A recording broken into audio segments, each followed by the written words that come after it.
அறிவுச்சுடர் வலைக்காட்சி பார்வையாளர்களுக்கு வணக்கம். இன்று நாம் சந்திக்க இருப்பது திராவிட இயக்க ஆய்வாளர், எழுத்தாளர் தஞ்சை பே. மருதவாணன் ஐயா. வணக்கம். வணக்கம். 1954 தந்தை பெரியார் அவர்கள் பர்மா சுற்றுப்பயணம் சென்றாங்கிறாங்க. அதை பற்றி நேயர்களுக்கு நீங்கள் விளக்கமாக சொல்லணும். தந்தை பெரியார் அவர்கள் 1954-55 ஆண்டுகளில் தனது குழுவினருடன் பர்மா, மலேயா ஆகிய இரு நாடுகளுக்கும் சுற்றுப்பயணம் மேற்கொண்டார். பர்மா இன்று மியான்மர் என்ற பெயரிலும், மலேயா மலேசியா என்ற பெயரிலும் அழைக்கப்படுகிறது. பர்மாவில் 3வது உலக புத்த மாநாட்டில் கலந்து கொள்வதற்காகவும் அம்மாநாட்டிற்கு வருகை தரும் அண்ணல் அம்பேத்கர் அவர்களை சந்தித்து உரையாடவும், அந்நாட்டில் சுயமரியாதை பிரச்சாரம் செய்யவுமான நோக்கத்துடன் பெரியார் அவர்கள் தனது பர்மா பயணத்தை மேற்கொண்டார்கள். அதனைத் தொடர்ந்து மலேயா நாட்டிற்கும் பெரியார் 2வது முறையாக தனது பரப்புரை பயணத்தை மேற்கொண்டார்கள். 25 ஆண்டுகளுக்கு முன்பு 1929-30களில் பெரியார் மேற்கொண்ட முதல் மலேயா பயணத்தை பற்றிய விவரங்களை இக்காணொளியில் முதல் பகுதியில் ஏற்கனவே நாம் தெரிந்து கொண்டிருக்கிறோம். இனி தந்தை பெரியார் அவர்கள் பர்மா, மலேயா ஆகிய இரு நாடுகளிலும் மேற்கொண்டுள்ள பயணங்களை பற்றிய விவரங்களை தெரிந்து கொள்வோம். தந்தை பெரியார் அவர்கள் 23/11/54 அன்று தனது குழுவினருடன் சென்னை துறைமுகத்திலிருந்து SS ஜலகோபால் என்ற கப்பலின் மூலம் பர்மா பயணத்தை தொடங்கினார். இப்பயணத்தில் அன்னை மணியம்மையார், பெரியாரின் செயலாளர் ராஜாராமன், ஆனமலை AN நரசிம்மன், AC ராமகிருஷ்ணம்மாள் ஆகிய 4வரும் உடன் பயணம் மேற்கொண்டனர். தந்தை பெரியார் அவர்கள் 5 நாட்கள் கடற்பயணம் மேற்கொண்டு 28/11/1954 அன்று பர்மாவின் தலைநகராகிய ரெங்கோன் நகரத்தை அடைந்தார். ரெங்கோன் என்பது இன்று யாங்கோன் என்று அழைக்கப்படுகிறது. பர்மாவில் தலைநகராகிய ரங்கூன் துறைமுகத்தை தந்தை பெரியார் இறங்கினார். அங்கு மயிலை ஜி. பார்த்தசாரதி தலைமையில் பல்லாயிரவர்கள் கூடி பெரியார் வாழ்க என்று குரல் எழுப்பி வரவேற்பு நல்கினார்கள். பின்னர் ஒரு திறந்த ஜீப் காரில் பெரியாரை வசதியுடன் நிற்கும் நிலையில் ஒரு மாபெரும் ஊர்வலம் நடைபெற்றது. உலக 3வது புத்த மாநாட்டிற்கு வருகை தந்துள்ள பெரியார் அவர்கள் பர்மாவில் உள்ள ஒரு சில முக்கிய இடங்களை சுற்றி பார்த்தார். பல்வேறு புத்த மத ஆலயங்கள், ஈவினிங் பஜார் என்னும் மாலை நேர அங்காடி, அருங்காட்சியகம், விலங்கு காட்சி சாலை, சுதந்திர ஸ்தூபி ஆகியவற்றை பார்த்தார். அதன் பிறகு ஒரு நாட்டுப்புற நிகழ்ச்சியை கண்டு கழித்தார். அங்குள்ள திரையரங்குக்கு சென்று 3 டைமென்ஷன் பிக்சர் எனும் முப்பரிமாண படத்தை பார்த்து மகிழ்ந்தார். பெரியார் பர்மாவில் பல்வேறு நிகழ்ச்சிகளில் கலந்து கொண்டு சிறப்பித்தார். அவற்றுள் முதன்மையான ஒரு சிலவற்றை இங்கு சுட்டிக்காட்டுவது பொருத்தமாக அமையும். பர்மா விடுதலை வீரன் ஆங்காங் நினைவிடத்திற்கு சென்று மலர்வளை வைத்து மரியாதை செலுத்தினார். அதன் பிறகு நடந்த நிகழ்ச்சியில் ஆங்காங் படத்தை திறந்து வைத்து புகழ் வணக்கம் செலுத்தினார். ரங்கூனில் முஸ்லீம் தொண்டர் படையினர் அளித்த அணிவகுப்பு மரியாதையை ஏற்றுக்கொண்டு சிறப்பித்தார். தோல் பதனிடும் தொழிற்சாலை, கடைத்தெரு தொழிலாளர் சங்கம், தென்னிந்திய ஓட்டல் தொழிலாளர் சங்கம் ஆகியவற்றின் சார்பில் அளிக்கப்பட்ட வரவேற்பில் கலந்து கொண்டு சிறப்பித்தார். ரங்கூனுக்கு அருகில் உள்ள தெங்கான் சூன் என்ற இடத்திற்கு சென்று அங்கு வசித்து வந்த எம் கணபதி என்பவரின் குழந்தைக்கு அறிவுக்கண் என்ற பெயரை சூட்டினார். ரங்கூனில் உள்ள INA படையினரைச் சேர்ந்த திராவிட இயக்க தோழர்கள் அளித்த வரவேற்பில் கலந்து கொண்டு சிறப்பித்தார். ரங்கூனில் இயங்கி வந்த அனைத்து இயக்க சங்கங்களின் தலைவர்களெல்லாம் தந்தை பெரியாரை நேரில் சந்தித்து வணங்கி உரையாடி மகிழ்ந்தார்கள். அவர்களுள் அகில இந்திய காங்கிரஸ், அகில பர்மா தமிழர் சங்கம்,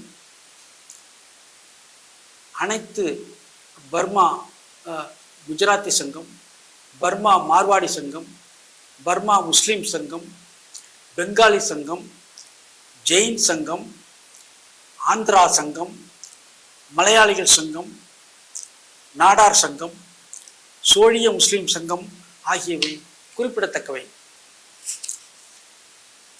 தந்தை பெரியார் அவர்களை வரவேற்கும் வரையில் இரங்கோனில் ஒரு மாபெரும் பொதுக்கூட்டம் நடைபெற்றது. பர்மா திராவிட முன்னேற்ற கழக தலைவர் பொருளாளர் சேரன் தலைமையில் அந்த கூட்டம் நடைபெற்றது. அந்த கூட்டத்திற்கு திராவிட முன்னேற்ற கழகத்தின் பொதுச் செயலாளரும் நாத்திக கவிஞருமான நாரா நாச்சியப்பன் அவர்கள் வரவேற்பை ஆற்றினார். இக்கூட்டத்திற்கான அனைத்து ஏற்பாடுகளையும் நாரா நாச்சியப்பன் அவர்களே முன்னின்று செய்ததோடு அவருக்கு உறுதுணையாக பர்மா திராவிட முன்னேற்ற கழகத்தினர் செயலாற்றினர் என்பது இங்கு குறிப்பிடத்தக்கது. தந்தை பெரியார் அவர்கள் இக்கூட்டத்தில் திராவிடர் கழகத்தின் கொள்கைகளை விளைத்து சுமார் 3 மணி நேரம் அரியதோர் உரையை ஆற்றினார். கூட்டத்தின் முடிவில் சிலரால் கேட்கப்பட்ட கேள்விகளுக்கு சிறப்பான விடையையும் அளித்தார். இவ்வாறு அந்த வரவேற்பு நிகழ்ச்சி நடந்து முடிந்தது. உலக புத்தக மாநாட்டை பர்மா அரசே பொறுப்பேற்று கொண்டு சிறப்பாக நடத்தியது. பர்மா அரசின் அப்போதைய ஜனாதிபதியாக இருந்த ஊனுவின் ஆட்சியின் கீழ் நடைபெற்ற இந்த உலக புத்த மாநாட்டில் உலகின் பல நாடுகளில் இருந்தும் வருகை தந்த பிரதிநிதிகள் கலந்து கொண்டார்கள். உலக புத்தக மாநாட்டிற்கு பொதுமக்கள் சுமார் 2000 பேர்கள் வருகை தந்திருந்தார்கள். பிரதிநிதிகளை பொறுத்தவரை பர்மாவில் உள்ள உள்நாட்டினர் 500 பேர்களும், ஜப்பான் நாட்டிலிருந்து 150 பிரதிநிதிகளும், இலங்கையிலிருந்து 100 பிரதிநிதிகளும், பிற வெளிநாடுகளிலிருந்து 500 பிரதிநிதிகளும் கலந்து கொண்டார்கள். 3வது உலக புத்த மாநாட்டில் தலைமை வகித்த டாக்டர் GP மல்லலசேகரா அவர்கள் அரியதோர் உரையை ஆற்றினார். இவர் இலங்கையைச் சேர்ந்தவர். டாக்டர் மல்லலசேகரா அவர்கள் உலக புத்தர் சங்கத்தின் தலைவராகவும் உள்ளார். இவர் ஏற்கனவே தந்தை பெரியார் ஈரோட்டில் கூட்டிய புத்தர் மாநாட்டிற்கு அவரின் அழைப்பின் பேரில் கலந்து கொண்டு தலைமை வகித்து உரையாற்றியவரும் ஆவார்.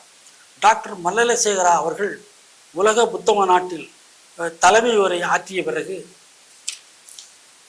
மாநாட்டில் பெரியார் இருக்கும் இடத்தை தேடி வந்து சந்தித்தார். பெரியாரின் உடல்நலத்தை பற்றி விசாரித்தார். தனது வேண்டுகோளுக்கு இணங்கி மாநாட்டுக்கு வருகை தந்தது குறித்து நன்றி தெரிவித்துக் கொண்டார். இலங்கைக்கு வருமாறும் வேண்டுகோள் விடுத்ததோடு இலங்கையில் உள்ளவர்கள் தங்களை காண மிகவும் ஆவலாக உள்ளார்கள் என்றும் தெரிவித்தார்.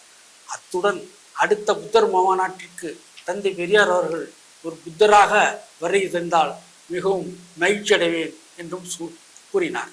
பர்மாவில் உள்ள புத்த பிக்குகளில் புத்தர் கொள்கைக்கு மாறான நடவடிக்கைகளை நேரில் கண்டும் விசாரித்து தெரிந்து கொண்டும் வருந்திய பெரியார் தனக்கு மனம் விட்டு போய்விட்டது என்று குறிப்பிட்டார். பர்மாவில் பல இடங்களில் நமது நாட்டில் கோயில்கள் இருப்பது போலவே புத்தர் கோயில்கள் இருக்கின்றன. அங்குள்ள புத்த பிக்குகள் வைதிக சடங்குகள் பலவற்றையும் அவர்களாகவே உற்பத்தி செய்து கொண்டு பின்பற்றுகிறார்கள். நாம் நமது நாட்டில் கூறும் புத்த கொள்கை வேறு, இங்கு நடைபெறும் புத்தர் கொள்கை வேறு. தெய்வம் நம்பிக்கை இல்லாத புத்தரையே அங்கு தெய்வமாக ஆக்கிவிட்டார்கள். மறுபிறப்பு நம்பிக்கை இல்லாத புத்தரை பற்றிய ஜாதக கதைகள் அவர் பல பிறவிகள் எடுத்ததாக கூறுகின்றன. இங்குள்ள புத்த பிக்குகள் ஜோதிடம் பார்க்கிறார்கள். மக்களுக்கு மந்திரங்கள் மந்திரவாதிகளாக பில்லி சூனியம் ஆக்குபவர்களாகவும் நீக்குபவர்களாகவும் செயல்படுகிறார்கள். தங்கள் காலடியில் மக்கள் தெய்வமாக நினைத்து விழுந்து வணங்குவதை பெருமையாக கருதுகிறார்கள்.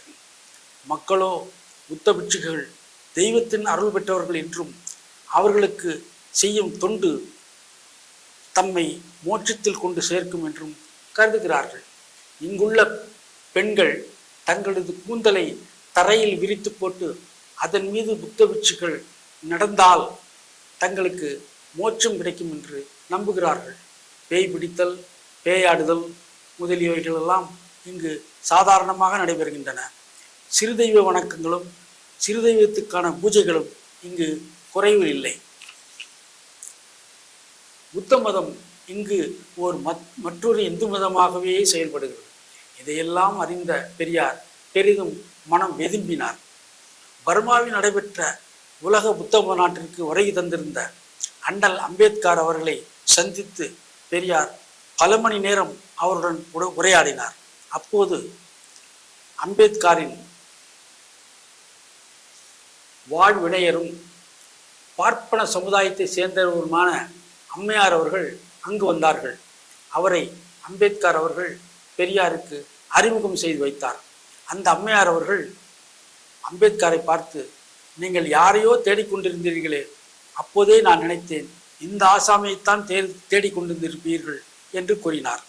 இந்த சமயத்தில் வங்காளத்திலிருந்து மாநாட்டுக்கு வந்த பிரதிநிதியும் பார்ப்பனராக இருந்து மாறிய ஒரு புத்த பிக்குவும் அங்கே வந்து சேர்ந்தார்.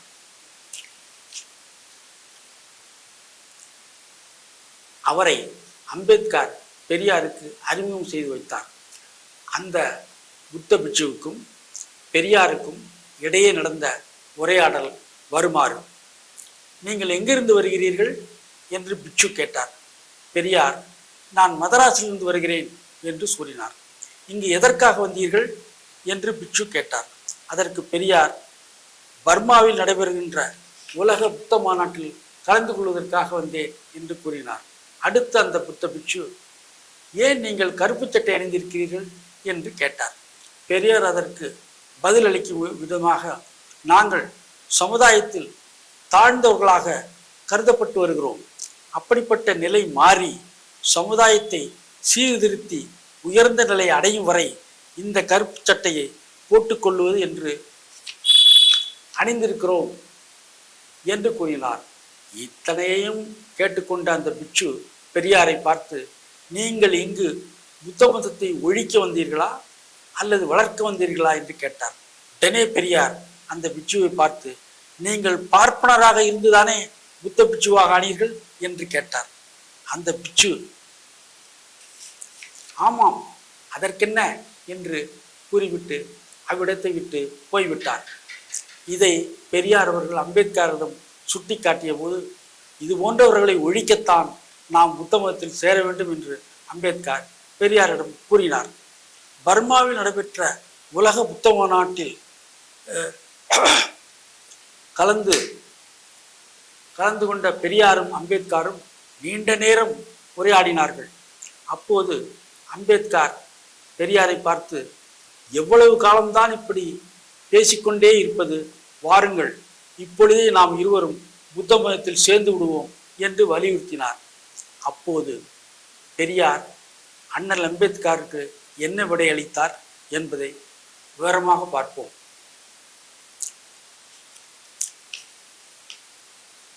பெரியார் பர்மாவில் உள்ள புத்த பிட்சுகளை சுட்டி காட்டி பெரியாரிடம் இப்படி கூறினார். புத்த மதத்தில் சேர வேண்டும் என்று அவசரப்படுகிறீர்களே, இவர்களெல்லாம் வைத்துக்கொண்டு அங்கு போய் தான் நாம் என்ன செய்வது? நாம் இருவரும் அறிவுக்கு முக்கியத்துவம் கொடுத்து பணியாற்றி வருகிறோம்.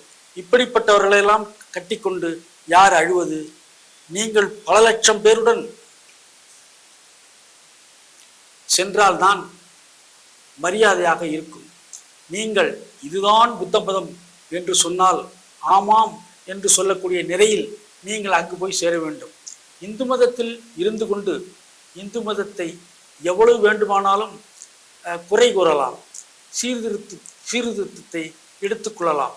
ஆனால் பௌத்தனாக மாறிவிட்டால், இந்துக்கள் மத்தியில் சீர்திருத்தத்தை பேச முற்பட்டால், நீதான் பௌத்தனாக ஆகிவிட்டாயே, எங்களை பற்றி பேச நீங்கள் யார் என்று சொல்வார்கள். அதுமன்றி மத துவேஷத்தை கிளப்புகிறான் என்றும் கூறுவார்கள்.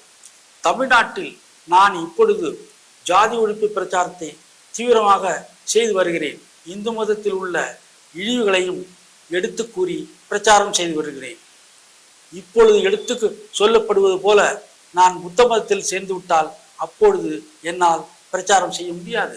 இப்படி இந்து மதத்தில் இருந்து கொண்டே நான் பேசுவதனால் என்னை யாரும் நீ அதை சொல்லக்கூடாது என்று தடுக்க உரிமை கிடையாது. ஆனால் நான் வேறு ஒரு மதக்காரனாக இருந்தால் அப்படிப்பட்ட வசதி எனக்கு இருக்க முடியாது. ஆகவே நான் வெளியில் இருந்து கொண்டே புத்த மார்க்கத்தை பிரச்சாரம் செய்து வருகிறேன் என்று தந்தை பெரியார் அவர்கள் அண்ணல் அம்பேத்கர் அவர்களிடம் கூறினார். தந்தை பெரியார் அவர்கள் கூறியதையெல்லாம் கேட்டுக்கொண்ட அண்ணல் அம்பேத்கர் அவர்கள், என்னமோ பொங்கல், பேசி பேசியே உங்கள் காலத்தை கழியுங்கள் என்று கூறினார். தந்தை பெரியார் அவர்கள் மீண்டும் அவருக்கு மறுமொழி அளிக்கும் முறையில், நீங்கள் புத்த மதத்தில் சேர விரும்பினால் தனியாக போய் சேராதீர்கள், லட்சக்கணக்கானவர்களுடன் போய் சேருங்கள், அப்போதுதான் மதிப்பாகவும் சிறப்பாகவும் இருக்கும் என்று கூறினார். அடுத்த 2 ஆண்டுகளில், அதாவது 14/10/1956 அன்று பெரியாரின் ஆலோசனைக்கு இணங்க நாக்பூரில் தனது தலைமையில் பல லட்சம் பேர்களுடன் அண்ணல் அம்பேத்கர் அவர்கள் புத்த மதத்தை தழுவினார் என்பது வரலாறு. பர்மாவில் உலக புத்த மாநாட்டில் கலந்து கொண்ட பின் அந்நாட்டில் பல இடங்களுக்கும் சென்று பெரியார் சுயமரியாதை பிரச்சாரம் செய்தார். பெரியார் தமது பரப்புரையில் பர்மா தமிழர்கள் அந்நாட்டு மக்களோடு ஒட்டுறவு இல்லாமல் வாழும் முறையை கண்டித்தார். அந்த நாட்டு மக்களோடு ஒன்றி பழகி வாழ வேண்டும் என்றும், அந்த நாட்டையே தன் தாய் நாடாக கொள்ள வேண்டும் என்றும், மூட நம்பிக்கைகளை ஒழித்து சிக்கனமாக வாழ வேண்டும் என்றும் பெரியார் அறிவுறுத்தினார். பர்மாவில் உள்ள பர்மன், பர்மா ஸ்டார், தொண்டன் ஆகிய இதழ்கள் பெரியாரின் பேச்சை விரிவாகவும் சிறப்பாகவும் வெளியிட்டன. பர்மாவில் நபிகள் நாயகத்தின் பிறந்தநாள் விழாவில் பெரியார் கலந்து கொண்டு உரையாற்றிய போது நபிகள் நாயகத்தின் சிறப்புகளை மிக சிறப்பாக பாராட்டி பேசினார். தனக்கு கடவுள் நம்பிக்கை இல்லாவிடினும் நபிகள் நாயகத்தின் கொள்கைகள் சமத்துவம், சகோதரத்துவம், ஒழுக்கம், மக்கள் நலம் சார்ந்தவையாக இருப்பதால் நான் அவற்றை பாராட்டுவதாகவும் போற்றுவதாகவும் கூறினார். இந்து மதத்தில் உள்ள மூட நம்பிக்கைகளையும் அவர் சுட்டிக்காட்டினார். அது மட்டுமல்ல, முஸ்லிம்களிடையே உள்ள ஒரு சில மூட பழக்க வழக்கங்களையும் காலத்திற்கு ஒவ்வாத சில நடத்தைகளையும் பெரியார் கண்டிக்க தவறவில்லை. ரசிக ரஞ்சனி என்ற பெயரில் ஒரு தமிழ் நாளேடு பர்மாவில் தலைநகராகிய ரங்கூனிலிருந்து வெளிவந்து கொண்டிருந்தது. இந்த ஏடு மதவெறியை பரப்பும் ஏடாகவே வெளிவந்தது. அது பெரியாரின் பேச்சை திரித்து வெளியிட்டது. அந்த நாளேடு தலைப்பில் பெரிய கொட்டை எழுத்துக்களில் முஸ்லிம்கள் கூட்டத்தில் இந்து மதத்தை தாக்கி பிரச்சாரம் என்று வெளியிட்டிருந்தது. தமிழ்நாட்டிலிருந்து வந்திருந்த ராமசாமி நாயக்கர் நபிகள் நாயகத்தின் விழாவில் இந்துக்களை தாக்கி பிரச்சாரம், இதனால் இந்துக்கள் மத்தியில் கொந்தளிப்பு ஏற்பட்டுள்ளது என்று விஷமத்தனமான அந்த ஏடு வெளியிட்டிருந்தது. இதை பர்மா அரசு கண்டுகொள்ளவில்லை. எனவே தந்தை பெரியார் அவர்கள் தொடர்ந்து தனது பிரயாணத்தை மேற்கொண்டார்கள். அடுத்து மோல்மேன் என்ற ஒரு நகரத்தில் தந்தை பெரியார் பரப்புரை பயணம் செய்த விவரங்களை இப்பொழுது நாம் தெரிந்து கொள்வோம். பர்மாவில் மோல்மேன் என்ற நகரம் பர்மாவில் குறிப்பிடத்தக்க 3வது பெரிய நகரமாகும். மோல்மேனில் உள்ளவர்களின் அழைப்பின் பேரிலேயே தந்தை பெரியார் அவர்கள் அங்கு சென்று சுயமரியாதை பிரச்சாரம் செய்ய ஒப்புக்கொண்டார். ரங்கூனில் இருந்து மோல்மேனுக்கு ரயில் மார்க்கமாக சென்றால் சில நாட்கள் நீண்ட பயணம் மேற்கொள்ள வேண்டும் என்பதால் பெரியார் விமான பயணம் மேற்கொண்டு மோல்மேன் நகரத்து விமான நிலையத்தில் வந்து இறங்கினார். விமான நிலையம் ஆள் அரவமற்ற ஒரு பொட்டல் காட்டில் இருந்தது. விமான நிலையத்திலிருந்து சுமார் 5 மைல்களுக்கு அப்பாலே தான் இந்த மோல்மேன் நகரம் அமைந்திருந்தது. இந்த நிலையில் கூட்டத்திற்கு அழைப்பு விடுத்தவர்கள் பெரியார் பேசினால் மதக்கலவரம் உண்டாகும் என்று அஞ்சி கூட்டத்திற்கு லைசன்ஸ் கிடைப்பதற்கு தாமதமாகிவிட்டது என்ற காரணத்தை காட்டி கூட்டத்தை நிறுத்திவிட்டார்கள். அந்த விவரத்தை பெரியாருக்கு முன்கூட்டி அறிவிக்கவும் இல்லை. சரி, திரும்பி சென்று விடலாம் என்றாலோ விமானம் மறுநாள் தான் இடம் கிடைக்கும் என்ற நிலை. இந்த நிலையில் விமான நிலையத்திற்கு சற்று தொலைவில் ஒதுக்குப்புறமாக ஆதி திராவிடர்கள் வாழும் குடிசை பகுதி ஒன்று அமைந்திருந்தது. இந்த இடத்தில் ஒன்றை குறிப்பிட விரும்புகிறேன். பர்மாவிலும் கூட ஆதி திராவிடர்கள் நம் தமிழ்நாட்டைப் போலவே ஊருக்கு ஒதுக்குப்புறமாகவே வாடுகிறார்கள் என்ற உண்மை தெரிய வந்தது. அந்த ஆதி திராவிடர்கள் குடிசை பகுதி மக்கள் பெரியாரை சூழ்ந்து கொண்டு மகிழ்ச்சி ஆரவாரம் செய்து வரவேற்று தங்களுடைய குடிசை பகுதிக்கு வந்து தங்களுக்கு அறிவுரை ஆற்றுமாறும் தங்களுடன் அன்று இரவை கழிக்குமாறும் கேட்டுக்கொண்டார்கள்.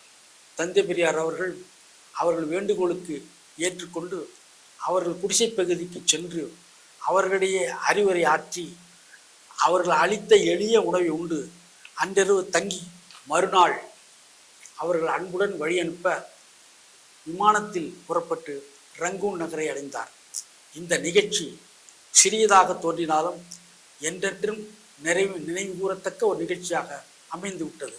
இவ்வாறு தந்தை பெரியார் அவர்கள் பர்மாவில் 13 நாட்கள் மேற்கொண்ட வெற்றிகரமான பயணத்தை முடித்துக்கொண்டு 11/12/1954 அன்று நூற்றுக்கணக்கானவர்கள் வழி அனுப்ப சங்கோலா என்ற கப்பலில் அன்னை மணியம்மையார் உட்பட தனது குழுவினருடன் ரங்கூன் துறைமுகத்திலிருந்து புறப்பட்டு தனது 2வது மலையா பயணத்தை தொடங்கினார்.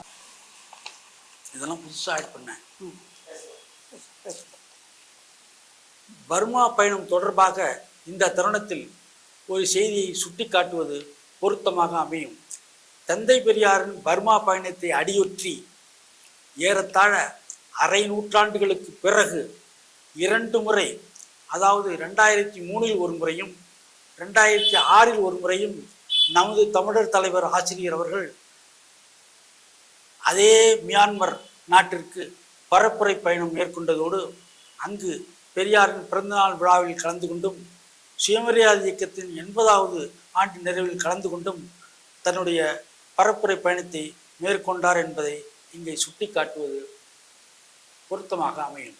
இனி அடுத்த காணொளியில் தந்தை பெரியாரின் 2வது மலையா சுற்றுப்பயணத்தை பற்றி நாம் காண்போம். வணக்கம்.